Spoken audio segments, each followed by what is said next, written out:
নেত্রকোনা জেলা এর সবগুলো পূজা মণ্ডপের নিরাপত্তার জন্য আমরা পরিকল্পনা করেছি। বিশেষ করে সীমান্ত থেকে 8 কিলোমিটারের মধ্যে যে সকল পূজা মণ্ডপ রয়েছে প্রত্যেকটা পূজা মণ্ডপে বিজিবি ফিজিক্যালি নিরাপত্তা দেওয়ার পরিকল্পনা গ্রহণ করেছে।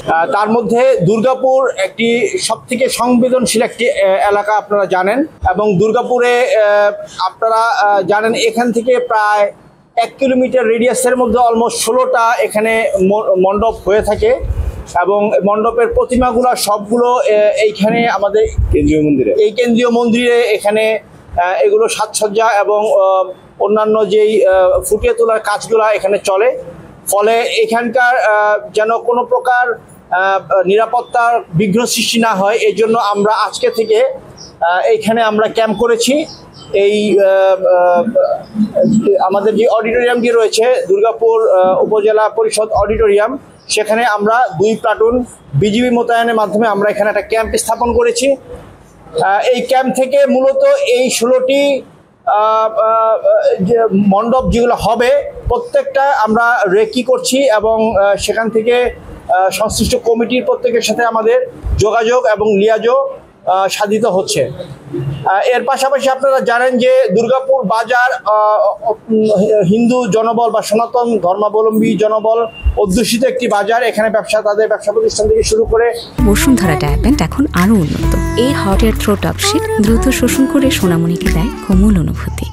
আরো অনেক প্রকার অ্যাক্টিভিটিস এখানে রয়েছে।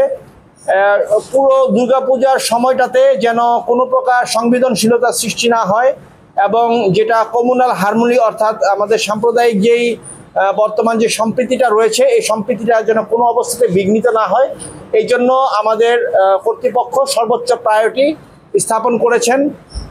আপনারা সবাই অবগত আছেন এই মুহূর্তে আমাদের আন্তর্জাতিক পরিমণ্ডলেও এই কমিউনাল হারমোনি বজায় রাখাটা খুবই গুরুত্বপূর্ণ, এবং এর যে কোনো প্রকার ব্যত্যয় আমাদের জন্য একটা বড় ধরনের ইস্যু হতে পারে। এই স্পর্শকাতরতাকে আমরা মাথায় রেখেই আমরা আমাদের মোতায়েন সম্পন্ন করেছি। এছাড়াও সীমান্ত থেকে 8 কিলোমিটারের মধ্যে এই নেত্রকোনা জেলার বিভিন্ন উপজেলায়, ইভেন কর্মাকান্দা উপজেলাতেও যে সকল মন্দির এবং যে সকল পূজা মণ্ডপ পড়েছে প্রত্যেকটাতে আমরা ফিজিক্যালি নিরাপত্তা কাভারেজ দিচ্ছি।